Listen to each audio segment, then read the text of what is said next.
NENOMATICA, where mathematics meets YouTube excellence. Welcome to this mathematical proof video.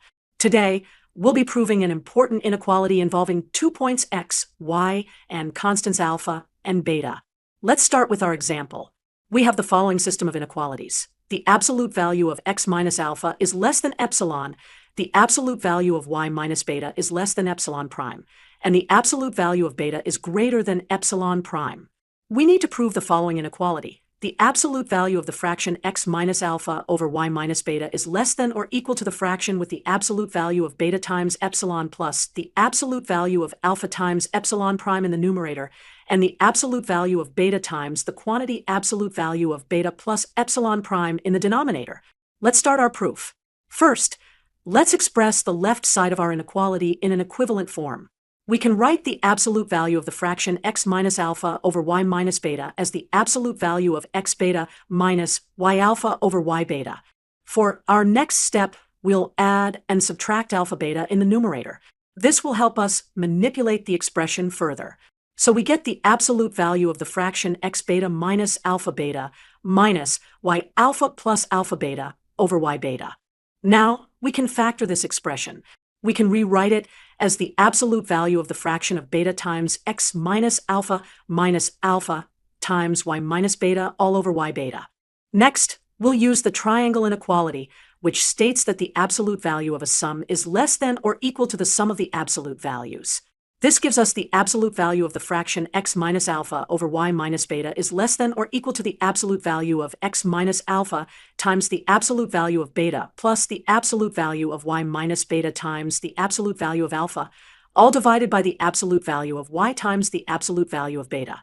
Now, we can apply our given inequalities. We know that the absolute value of x minus alpha is less than epsilon, and the absolute value of y minus beta is less than epsilon prime. Substituting these into our expression, we get the absolute value of the fraction x minus alpha over y minus beta is less than or equal to the absolute value of beta times epsilon plus the absolute value of alpha times epsilon prime, all divided by the absolute value of y times the absolute value of beta. For our final step, we need to apply the remaining inequality. We know that the absolute value of beta is greater than epsilon prime, and the absolute value of y minus beta is less than epsilon prime. Using these, we can show that 1 over the absolute value of y is less than 1 over the absolute value of beta plus epsilon prime. Therefore, our final result is the absolute value of the fraction x minus alpha over y minus beta is less than or equal to the absolute value of beta times epsilon plus the absolute value of alpha times epsilon prime, all divided by the absolute value of beta times the quantity absolute value of beta plus epsilon prime. This completes our proof. Let's summarize what we've done in this proof. First, we expressed the fraction in an equivalent form using algebra. Then, we added and subtracted alpha beta to manipulate the expression further. We factored the numerator to get a more useful form. We applied the triangle inequality to establish an upper bound. We used the given inequalities about x minus alpha and y minus beta to simplify. Finally, we used the inequality about beta to complete the proof. This proof technique demonstrates how algebraic manipulation and careful application of inequalities can establish complex mathematical relationships. Welcome to this mathematics video where we'll prove an important inequality involving the limit of a nested radical sequence.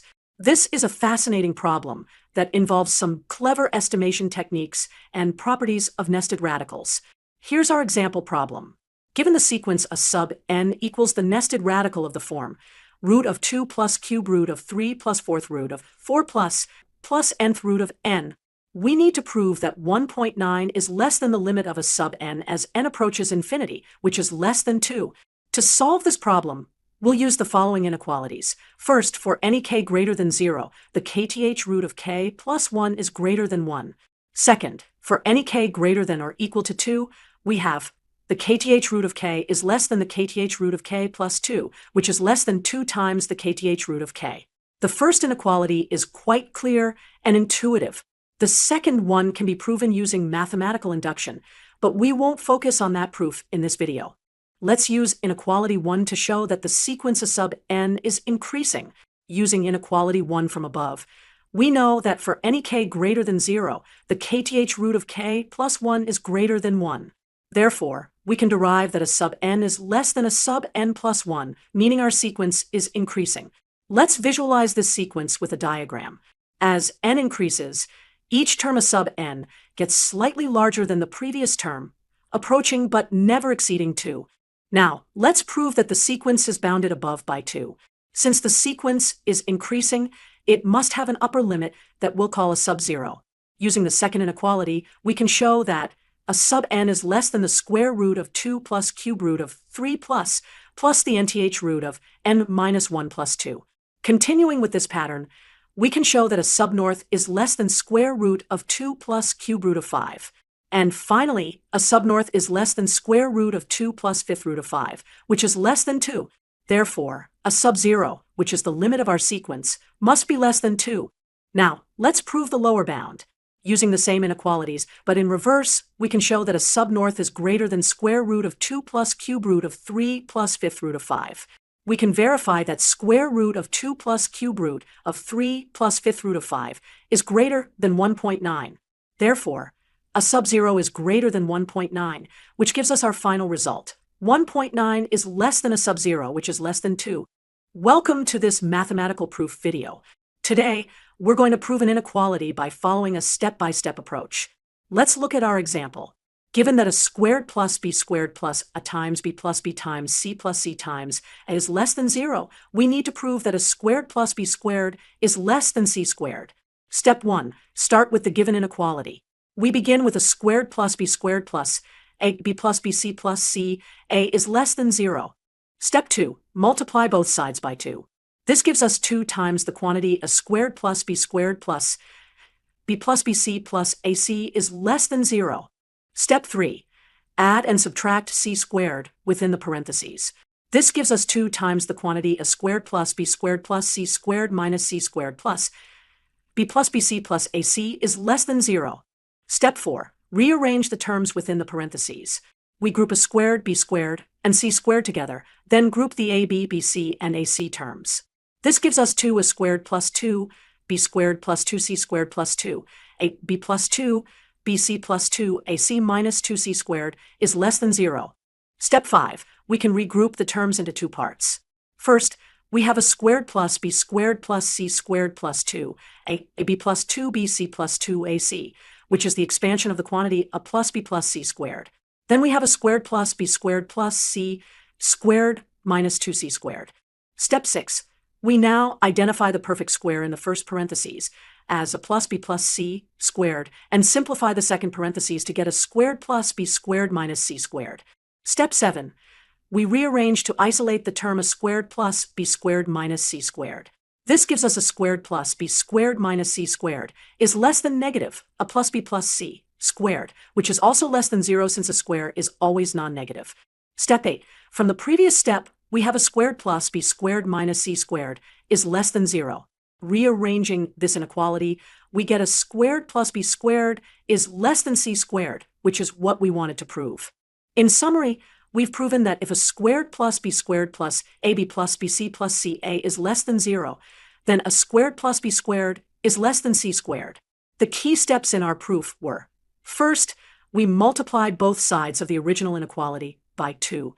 Then, we added and subtracted c squared to introduce terms we needed. Next, we identified the perfect square, a plus b plus c squared in our expression. Finally, we rearranged the terms to arrive at our required inequality. This proof technique of adding and subtracting terms strategically is very useful in mathematical proofs, especially when dealing with inequalities involving squares. Welcome to this mathematics video. Today we're going to solve a mathematical inequality proof. Let's look at the problem we need to solve. Example. We have the inequality is less than the square root of n, which is less than a plus 1. We need to prove that the following inequality is true. Let's start with the left side of our inequality. We have square root of n is greater than a. First, let's set up the first part of the original inequality as square root of n is greater than a. Now we can rearrange this to say that square root of n minus a is greater than 0. Since this expression is positive, we can cube both sides of the inequality and it maintains its direction. So we have the cube of square root of n minus a is greater than 0. Now, let's expand this cube expression. We'll use the algebraic expansion of a cube. xy superscript 3 equals x superscript 3, 3x superscript 2, y plus 3xy superscript 2, y superscript 3. In our case, x is square root of n, and y is a. Let's simplify this expression by noting that the cube of square root of n is simply north times square root of n, and square root of n squared is just n. Now let's rearrange to isolate the term with square root of n. We can factor out square root of n from the terms on the left-hand side. Now we can divide both sides by n plus 3 a squared to isolate square root of n. Let's factor the numerator to make it look more similar to our target inequality. Now, we want to match the form of our target inequality. Notice that we have 3n plus a superscript 2 in our numerator, but our target has a superscript 2 plus 3n. They're the same expression, just written in a different order. Also, we need to adjust the denominator. We're getting closer. The last change we need to make is to flip the terms in the denominator from n plus 3a superscript 2 to 3a superscript 2 plus n, which doesn't change the value but matches our target form. Perfect! We've now shown that square root of n is greater than a times a squared plus 3n divided by 3a squared plus n. This is the left part of our inequality that we wanted to prove. Now, let's move on to the right side of our inequality. We have that square root of n is less than a plus 1. Similar to our previous approach, let's rearrange this to say square root of n minus a plus 1 is less than 0. Since this expression is negative, we can cube both sides of the inequality, but we need to flip the inequality sign because cubing a negative number maintains the negative sign. Again, let's expand this cubic expression, using the same formula as before. Simplifying as we did before, using the properties of square roots. Let's rearrange to isolate the terms with square root of n. Now we can factor out square root of n from the left-hand side. We divide both sides by the term n plus 3, a plus 1 superscript 2 to isolate square root of n. Since this term is positive, the inequality direction is maintained. We can factor out a plus 1 from the numerator to match our target form. Now we need to adjust the expression to match our target inequality exactly. First, we rearrange the numerator to have a plus 1 superscript 2 plus 3, n instead of 3n plus a plus 1 superscript 2.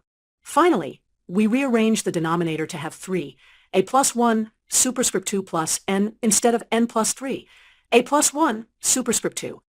Now we have shown that square root of n is less than a plus 1 times a plus 1 superscript 2 plus 3n divided by 3, a plus 1 superscript 2 plus n. This completes the right side of our inequality proof. Now, let's combine our results from parts 1 and 2 to get our final inequality.